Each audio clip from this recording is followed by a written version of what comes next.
My name is Theresa Bowling. I'm the Vice Chairman of the Department of Anesthesiology at Stamford, Connecticut.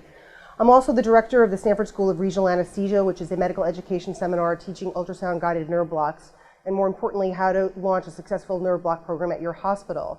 You can email me at teresa.bowling@ssrausa.com, and you can visit our website at ssrausa.com. Today we're going to be talking about TAP blocks and TAP catheters. Transversus abdominis plane blocks are by far my favorite block. We introduced this block into our practice in 2010, and it's rapidly become the most popular block we perform in our practice. At Stamford Hospital, we are a 25 MD anesthesia provider with providing anesthetics for 22,000 cases a year in two separate campuses, an ASC, which has 6 operating rooms, and a main campus that has 9 operating rooms. Today, we're going to talk about transversus abdominis plane blocks and catheters.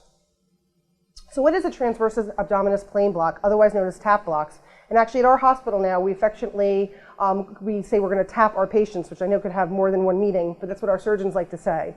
So TAP block is a highly effective method of providing postoperative analgesia. It's recommended when an epidural is contraindicated, but actually now in our practice, TAP catheters have replaced epidural catheters for the majority of our surgeries, except for very big laparotomies involving debulking procedures. So we actually use TAP catheters in lieu of epidural catheters the majority of the time. It's effective for a wide variety of surgeries, especially non-midline, because this procedure can be performed on one side, not just both sides. So what are you covering? What's the real estate? Well, the dermatomes are everywhere from T7 to L1, including the ilioinguinal and iliohypogastric nerves. So you can have coverage and analgesia everywhere from the subxiphoid area to the groin. What are the indications for a single-shot TAP block? We started in our practice with hernia repairs, inguinal, umbilical, and incisional hernia repairs. The way I approached introducing this block into our practice is we already had a robust orthopedic nerve block program. So 2 years into our orthopedic program, we introduced TAP blocks and paravertebral blocks. So what I suggest is getting a champion surgeon, someone who will really carry the torch with you for introducing a new block into your practice. So what I did was I went to our busiest general surgeon, who does a large volume of inguinal hernia repairs, and asked him if I could perform a TAP block on his patient the following day. And I showed him the papers to substantiate its legitimate nature. He was very agreeable, and we decided we'd do a pilot study and do about 50 single-shot TAP blocks and evaluate the data. And it was overwhelmingly positive, and within weeks and months, every surgeon wanted a TAP block on their patients because the recovery room nurses were so enthusiastic. In our first year, we did 800 TAP blocks, and now we're well over to 2,000 TAP blocks, including hundreds and hundreds of TAP catheters. Laparoscopic surgery. Some surgeons might argue that laparoscopic patients have less pain than patients who have open procedures, and that's really not the case. If you query your recovery room nurses, they will tell you that the laparoscopic hernia repairs have a higher degree of pain than the open hernia repairs. And the reason is very simple.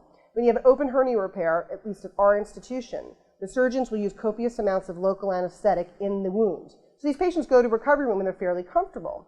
However, when you do a laparoscopic hernia repair, the mesh is inserted internally. Surgitacts are placed in the peritoneum, and the patient gets no benefit of any type of local anesthetic. So we've seen tremendous results in our patients undergoing laparoscopic hernia repair with TAP blocks. Robotic surgery, we've had tremendous success of placing single-shot TAP blocks in our patients undergoing robotic surgery, including hysterectomies that we're now sending home on the same day of surgery. Appendectomies, this is a fabulous block for children. We do all of our appies get a single-shot TAP block at the end of the procedure. This is by far the only block we do in the operating room, and we do under general anesthesia or under heavy sedation. So the patients are very agreeable to this block because they're told it will be done while they're asleep, and they won't even know that we are there. C-sections. We had not really tackled TAP blocks for C-sections for a long time. And then one morning we woke up and no Duromorph was available for spinals in the hospital. So I was called by the anesthesiologist assigned to labor and delivery that day and asked what I wanted to do. So we started placing TAP blocks in these patients on cesareans. And interestingly enough, the patients who have cesarean section and have abdominal hysterectomy recover in the same unit. So the perception on that unit was that TAP blocks and TAP catheters were phenomenal for abdominal hysterectomies because the patients required no or minimal narcotics in the postoperative period. Then the patients undergoing C-section began to arrive on the same unit, and they had a tremendous amount of pain. So the perception from the nurses was that the TAP catheters or TAP blocks were not effective for C-sections, because what they didn't realize was there's a huge visceral component with a C-section compared to a hysterectomy. When you remove a uterus, there's very little visceral component of pain. And you have to remember, a TAP block only covers somatosensory pain. It does not cover a visceral component. And C-sections, on the other hand, have a large visceral component to their pain, because you're opening the uterus, you're closing it, and then you have all the post-humoral changes associated with the postpartum period, primarily cramping. So when we revisit C-sections and TAP blocks, we're going to definitely make it part of a multimodal protocol. The patients are on either Motrin or Toradol or Tylenol around the clock, as well as some kind of narcotic as a rescue pain. Abdominoplasties. Early on, when we introduced TAP blocks and paravertebral blocks, I had a patient undergoing a mastectomy with a tram flap reconstruction. In this patient, I placed a paravertebral catheter and a single-shot TAP block. The patient was in the operating room for 7.5 hours, got minimal narcotics, and on her way to the recovery room was sitting bolt upright and smiling, and received no narcotics in the first 24 hours. This brought huge buy-in from our plastic surgeons. They'd like to tell their patients they can have almost no pain after their abdominoplasty. We're now routinely doing TAP blocks for these patients as well. Clearly, we're living in the day of evidence-based medicine. This is an article from Regional Anesthesia and Pain Medicine from 2010, comparing TAP blocks to epidural analgesia. So if we're going to do anything in medicine these days, you have to justify that it's better and outcomes are superior. So they looked at TAP blocks versus epidural analgesia, and the clear benefits of a TAP over an epidural were no sympathectomy, less severe consequences of infection or bleeding at the insertion site, minimal interference with bladder and bowel function, and I'm going to show you a study from our hospital that actually shows improved bowel function. And clearly, no lower extremity weakness is a major advantage because patients can get out of bed, and if they ambulate, the recovery will be faster. And this is another study looking at the analgesic efficacy of transversus abdominis plain box after colorectal surgery. And they compared PCA to single-shot TAP blocks. And they saw a 70% decrease in postoperative morphine requirements over the first 24 hours. And then, of course, after the TAP block wore off, there was no difference between the two groups. If you can decrease narcotics, you're doing a real service to your patients. If you can reduce postoperative nausea and vomiting by 50%, your patients will be very grateful. In fact, if you query patients, they're more concerned about postoperative nausea and vomiting in the postoperative period than they are with pain. So narcotics are not your friend, and anything you can do to minimize or decrease narcotics is a real advantage for your patients. And of course, decreased sedation scores with decreased narcotics. And the nice thing about this block is it's incredibly safe. The worst thing that will probably happen is it won't work. There was no complications in this study attributed to the block. So the conclusion is effective and prolonged postoperative analgesia when compared to PCA up to 24 hours. So I took this study and I presented it to our colorectal surgeons and said, I'd like to compare TAP catheters, take this one step further, compare it to PCA, and see what we see in our laparoscopic colon resections. Because at this point, we had stopped doing epidurals for our patients undergoing laparoscopic colon resections because we considered the procedure laparoscopic. The reality of the situation is the patients do have an incision that is 5 inches long. So these patients were requiring a tremendous amount of narcotics in the postoperative period, and this was causing a lot of complications related to the side effects of narcotics. So what we did was we presented this pilot study, and we looked at 27 patients undergoing laparoscopic bowel resection. And half the patients got PCA, and the other half got PCA plus TAP catheters, and we left the TAP catheters in for 3 days. We evaluated pain scores, morphine consumption, and length of stay. And this is what we saw. This is our poster from ASRA last year in San Diego that was accepted. And we were able to prove decreased morphine consumption on post-op day 1, an even larger degree on post-op day 2, and post-op day 3. And what did this translate into for length of stay? We saw days of discharge decrease from 5.7 to 3.4 days. And this saves the hospital on average about $2,000 per patient. So you can imagine an institution that does a large degree of bowel resections, you could have a marked effect on the cost to the hospital. And this is the type of data that administrators want to see to support your nerve block program. It's really important to track and keep data anytime a nerve block program you're developing in order to gain support from administration and surgery. Here's the anatomy. This is a cross-section of the abdomen, this being the lateral aspect, this being the midline. As you go from a lateral to medial aspect, you see subcu fat, which is clearly the variable layer. the external oblique, the internal oblique, and the transversus abdominis. As you traverse from a lateral to medial direction, you're going to have an aponeurosis that will surround the rectus sheath. The target here is right there, just deep to the fascia of the internal oblique on the belly of the transversus abdominis, because that's where the nerves live that you want to anesthetize. This is a typical mid-axillary approach view, and we're going to see that on ultrasound shortly. As you travel medially, there's another approach called the subcostal approach, which is much more effective for numbing the abdomen above the umbilicus. Early on, we had some failure rates in our practice because we were doing procedures above the umbilicus and not doing a subcostal approach. We had a higher than expected failure rate. So after doing our homework, we realized if we modified our technique, we could achieve a better level of analgesia above the umbilicus.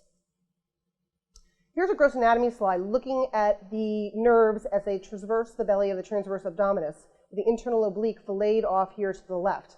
You see the nerves are laying on the belly of the transversus abdominis. There's a lot of real estate here to cover, so it's a large volume block. We typically use 50 to 60 mLs of local anesthetic. In our practice, when we introduce new blocks, we'd like to hit heavy and hit hard to give us a little bit of wiggle room in case our needle isn't exactly where we want it to be. So we started out with 30 cc's per side of 0.5% ropivacaine. As our technique has improved over the years, we've been able to dial down the concentration to 0.25% marcaine and decrease the volume to 20 mLs per side. Again, there are the nerves in a gross anatomy dissection with the internal oblique off to the left and the transversus on the right. Here's a nice picture looking at the abdomen with the internal oblique filleted off, and here are the nerves in yellow lying on the belly of transversus abdominis. Basically, everyone has a space here between the ACIS and the subcostal margin that's typically about 2 to 3 inches wide. If you place your probe in this mid-axillary position, you'll ultimately see this vision of the ultrasound. This is very typical. It's very reproducible. This is the variable layer again, the subcu fat. You have the external oblique with a fascial layer, the internal oblique with a fascial layer, and the transversus abdominis. The final layer is usually the brightest. It's the peritoneum. And if you get lost, just look for peristalsis of the bowel here and move your way back up. Here's your target right there, just deep to the fascia of the internal oblique.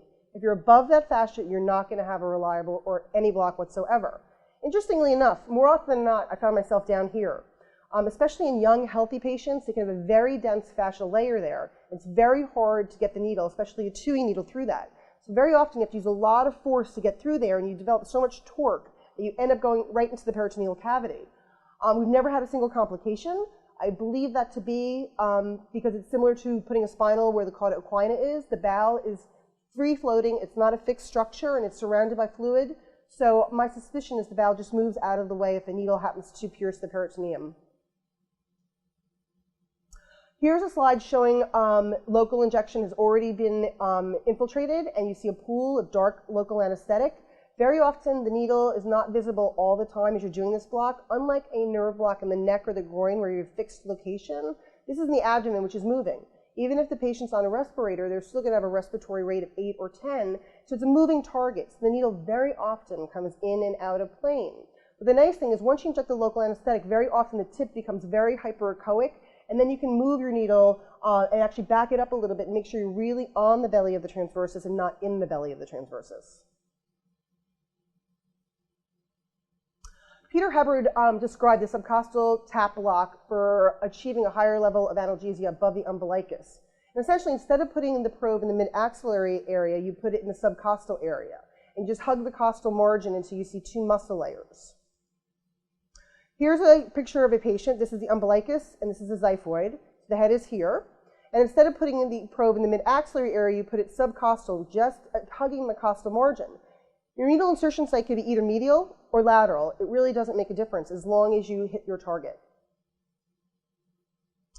Here's another article from Peter Hubbard looking at the subcostal technique, and although this is a busy slide, it's an excellent slide. Here's a picture of a patient's abdomen, this being the midline, this being the lateral mid-axillary portion. There are 4 locations to place your ultrasound probe, which correspond to 1, 2, 3, and 4. 4 being almost the mid-axillary, where you see the external oblique, the internal oblique, and the transversus abdominis. As you scan more medially, you'll see the aponeurosis almost always of the internal oblique, but sometimes the transversus will aponeurose first. As you go even more medially, you lose the external oblique and you just have transversus and aponeurosis. And then ultimately, when you're as medial as you can be, you have rectus muscle and transversus. Peter describes injecting here. I typically go here right at the aponeurosis, and my needle insertion site is right there. You inject the exact same volume of a local anesthetic, you'll just get a higher level on the abdomen. But beware, as you scan medially, the epigastric artery may possibly become an issue. So if you have any question, put on your color Doppler to confirm that you're not near a pulsatile structure. Beware of YouTube. I found this slide on YouTube showing a correct, but actually incorrect, tap block. This needle's in the middle of the belly of the internal oblique. This block's not going to work because your target's down here. So no surprise here, you're going to have a failed block. Pediatric tap. This is a tap block I did on a patient who was 9 months old. The anatomy is identical. It's actually very simple to do. And in our practice, tap blocks have replaced caudals for inguinal hernia repairs. The anatomy is identical. You have sub-Q fat, which of course is not going to be a whole lot. A very tiny external oblique, internal oblique, transversus abdominis. Your target is the same as before, right here, just deep to the fascia of the internal oblique. And you can see this is very shallow. We're only at 1 centimeter below the skin.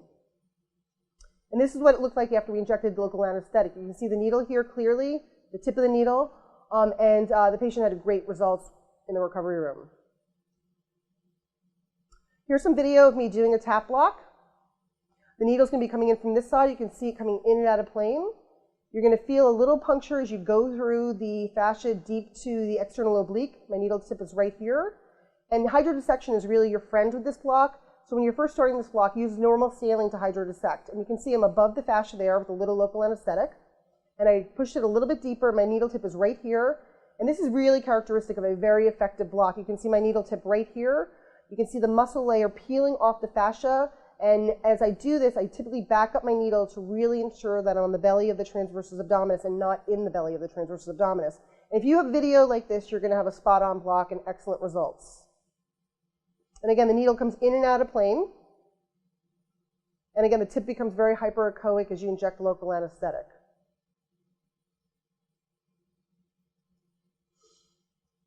This is some video my general surgeon actually shot for me. It's amazing. We've changed the culture completely at Stamford Hospital as far as nerve blocks are concerned, and now it's the expectation. Up here you can see the abdominal wall with a mesh and tacks. This is omentum down here, and this is the peritoneum in the lateral aspect of the abdominal wall. My surgeon actually shot this video and asked the anesthesiologist in the room to put on gloves and drapes and actually do a sterile block, and he was going to film it internally. And then the surgeon actually sent this to me without me having to ask him to do it because he thought it was so cool. And you're going to see pooling of local anesthetic here just above the peritoneum as the anesthesiologist from the outside is injecting local anesthetic for the tap block. You're going to see a puddle of local anesthetic develop here, a bubble, if you will, of local anesthetic as it is injected externally. And here it is growing as the volume increases, and the transversus muscle is pushing against the peritoneum.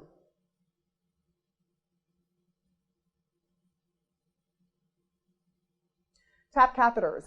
It's been our practice at Stamford Hospital to introduce new blocks and do single shot blocks and perfect the technique prior to placing catheters. We did about 50 to 60 single shot tap blocks, made sure our technique was excellent, that we had good results. We had buy-in from surgery, buy-in from nursing, and then we did our first tap catheter. What are the indications? Open abdominal hysterectomy at our institution. We don't do a lot of open abdominal hysterectomies, but every hysterectomy gets bilateral tap catheters. Of course, laparoscopic bowel cases. Nephrectomies, we do a one-sided tap block. Laparotomies, as I mentioned earlier, we've more or less replaced with tap catheters. This is an excellent rescue block in the recovery room because it's so dramatic, the amount of relief the patients get. So if a lap chole converts to an open chole, we will place a catheter in the recovery room. We use an initial bolus of 20 to 30 cc's of 0.5% ropivacaine, and you can dial down that concentration as your technique gets better. We run a continuous infusion of 0.2% ropivacaine at 7 cc's per hour per side for a total of 14 cc's per hour. And we deliver this via an on-cue pump at our institution. And just like an epidural, if the patient becomes uncomfortable, you can bolus the catheter with 10 cc's of 0.5% ropivacaine. We use a single lumen pump. It contains 550 mLs if we do a one-sided tap catheter, and the dual lumen dial-a-flow if we do bilateral tap catheters. This is a picture of a patient about to go to recovery room. You can see the tap catheters secured on either side of the patient and the ports after robotic colectomy. When to tap, before incision or after incision. There's advantages and disadvantages to both. At our institution, again, when we introduce new blocks, we always did the blocks at the end of the procedure because if you slow your surgeon down, they're going to tell you they don't want blocks. But there's a real advantage of doing it before incision. The real advantage is I'm a big fan of preemptive analgesia. This block can take 20 to 30 minutes to set up. If you do the block pre-incision, by the time they prep and drape, the patient should have excellent analgesia to their abdominal wall. And you can really minimize narcotics. In fact, that is the goal at our hospital, is to go towards narcotic-less surgery as much as we can. So you can achieve that by putting the blocks in prior to incision. You'll decrease your intraoperative narcotics. And also confirmation of no trauma. If you put the blocks in ahead of time and the surgeon puts the trocar in or opens the belly and there's blood, you know you've got a problem. And that will confirm no bowel or liver injury. After incision, well, the major advantage is you're not slowing down your surgeon. So especially when there's a learning curve and you're trying to develop your technique and become quicker and faster and more efficient, there's a real advantage of doing it at the end of the procedure. Also, when you're teaching your colleagues how to do this procedure, it's helpful to do it at the end when the surgeon's not breathing down your neck. It's been my practice to recognize that very often catheters will be placed in the operating room prior to our block room, and people would not have a good result with their catheter replacement. They were hesitant to pull out the catheter and redo it because the surgeon was breathing down their neck. One advantage, again, of doing it at the end of the procedure is the surgeon's in the recovery room drinking his coffee. It buys you some time to really ensure proper catheter placement. And then the other issue is some people will complain to me that they're concerned that their surgeons will complain the catheters are in their way. But truly, if you're doing a midline or phantom steel incision and your catheters are truly in the mid-axillary line, there should not be any issue with sterility and draping. But beware of subQ error. If you're doing a robotic case or you're doing a laparoscopic case, this is a picture post-operatively where I tried to put a tap block in, and you can see there's so much subQ error. I can't possibly see any of the muscle layers, so this is going to be a procedure where the patient will not get the benefit of a block because the anatomy is obscured by air. So if you're going to do a long case that's going to be robotic or laparoscopic and the patient's going to be in Trendelenburg position, not uncommonly, this is the view you get post-operatively. Pearls. Additional analgesia is required for visceral pain. You will have no visceral coverage, so these patients do need multimodal analgesia, whether it's Toradol. We recently got IV Tylenol on formulary, and it's been a real lifesaver. We started about an hour before the end of the procedure and continue at Q6 hours for the first 24 hours. And they do need some narcotics for rescue pain, whether it's PCA or narcotics PRN. High success rate using ultrasound guidance, and it's really a case of see one, do one, teach one. This is a very simple block. It's a very safe block. I think the reason it hasn't caught on in this country and people have been hesitant to do it is it's because it's an intra-abdominal block. And we're more comfortable blocking in the neck and in the groin because that's what we've been taught. But as you can see from the data, it's incredibly safe. We've done over 2,000 tap blocks at Stamford Hospital. It's highly successful for lower abdominal procedures. Again, the technique must be modified for upper abdominal procedures. Analgesia for up to 18 hours with a single shot block and up to 70 hours with a catheter. We typically pull our catheters out on post-op day 2 or post-op day 3. People say to me, well, what's the advantage over a single shot tap block versus local injection of local anesthetic by the surgeon? Well, as we all know, infiltration of the wound will only last for about 4 to 6 hours, so you really get a much greater duration of action with a single shot tap block. Potential risks. I call them potential risks because it's so safe. Visceral injury, there's a couple of case reports of bowel and liver lacerations, incredibly rare considering the hundreds of thousands of tap blocks and catheters that have been performed. Intra-abdominal placement, I was running the operating room at Stamford Hospital one day when my colleague called me shortly after the laparoscope was placed and said, we've got a problem, you need to come in here. And sure enough, at the Stamford Hospital in January of 2012, this is what they saw when they put the laparoscope in the patient. It was no big deal. They pulled the catheter back until we couldn't see it anymore. Presumably, it was right on the transversus abdominis. We ran the local anesthetic infusion, and the patient had a great result. So it was really not an issue. Again, an advantage of placing the catheters pre-incision as opposed to once the dressing is on, we wouldn't have known this catheter was intra-abdominal. This is another picture I took on an elderly patient with very, very small muscle layers. And you can see the catheter there just laying right on the peritoneum. She had a very tiny transversus abdominis, so the catheter was very visible via the laparoscope. Positive flank sign is not a complication. One of the good things about having experience is you can learn from your experience. I was called to the recovery room because this patient was in phase 2, a young, healthy guy, after an inguinal hernia repair, and he had a bulge in his flank. We put the ultrasound probe on, didn't really see anything abnormal. There was no huge fluid collection. However, the surgeon panicked, admitted the patient, and got serial hematocrits overnight, which of course were fine. He was discharged home the next morning, and we did our homework, and sure enough, if you review the literature, we found a case report, a bilateral flank sign. And the conclusion was that flank bulge is a sign of a positive, good outcome TAP block. And if you think about it, you're injecting a large volume of local anesthetic right on top of a muscle. You're of course going to get muscle affected by the local anesthetic, and you get flaccid paralysis of the muscle, and you're going to have a bulge. The reason why we hadn't seen this in our practice prior to this time is most of our patients are so overweight that you wouldn't notice that they had a flank bulge. However, in this case, the patient was very thin, athletic, and only had a one-sided TAP block, so it was very obvious. So don't make that mistake like we did. Other benefits? Clearly, we're living in the day of better quality of care leads to improved outcomes. Value-based purchasing is here, so you're going to be paid for better quality care. Quality is measured, and better quality equals increase in reimbursement to your hospital. Improved patient satisfaction means higher HCAP scores. Our hospital is acutely aware of HCAP scores. In fact, now in 2013, there are 4 questions directly related to pain management. And if you don't measure up in your pain management, your hospital is going to get dinged in their reimbursement. So if you don't know what HCAP scores are, you need to learn, because your administration knows. And higher HCAP scores translate into higher reimbursement for your hospital. Other benefits? The anesthesia group is perceived as progressive by surgeons and administration. You may not be aware that the American Society of Anesthesiologists has a consultative branch that can be brought in to evaluate your anesthesia group.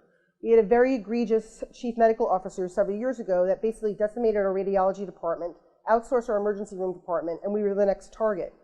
So we brought in this consultative branch of the ASA to evaluate our group, and they spent 2 days evaluating us, talking to surgeons, nurses, administration. They came back with a 44-page report, of which 6 pages were dedicated to our pain management and how we were setting the benchmark in the country for pain management. Subsequently, this report ended up in the trash, and the CMO was fired at the hospital. But this was a very positive thing for us. 4 years ago, before we started our peripheral nerve block program, there's no question that my group was replaceable by other groups that were taking over anesthesia groups in the state of Connecticut. There's no question in my mind at this stage of the game we are completely irreplaceable, because every single one of our patients gets a nerve block, unless they're having a head or neck surgery.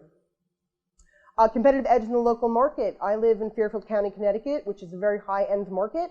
Within 5 miles to my north, I have Norwalk Hospital, and 5 miles to the south, I have Greenwich Hospital. There's no question that we have surgeons that operate at our hospital in lieu of those hospitals due to our pain management and the better outcomes their patients are having. The group becomes an asset and an ally to the administration. You know, anesthesia was typically perceived as just a service-oriented, we provide anesthesia services, nothing else really matters. But you need to have a good relationship with your administration, because you need them to support this program, and they want to see you as an asset and ally that improves their outcomes and improves their reimbursement. This is Precision Magazine out of the Stamford Hospital. This magazine goes to every member of the Stamford community, about 120,000 people in the winter of 2012. And our hospital really decided to take our nerve block program and make it public. And they wrote a huge article about the expertise and us becoming a center of excellence for nerve blocks at the Stamford Hospital. They also promoted us onto our local TV shows and local articles and news clippings. CPT codes for TAP blocks. At our institution, we found the best one is 64421. We use this code not only for TAP blocks, but also TAP catheters and paravertebral blocks and paravertebral catheters. This concludes the TAP block lecture. I hope it's been informative and it will be helpful when you start a TAP block program at your hospital. Please feel free to contact me at Theresa.Bowling@ssrausa.com.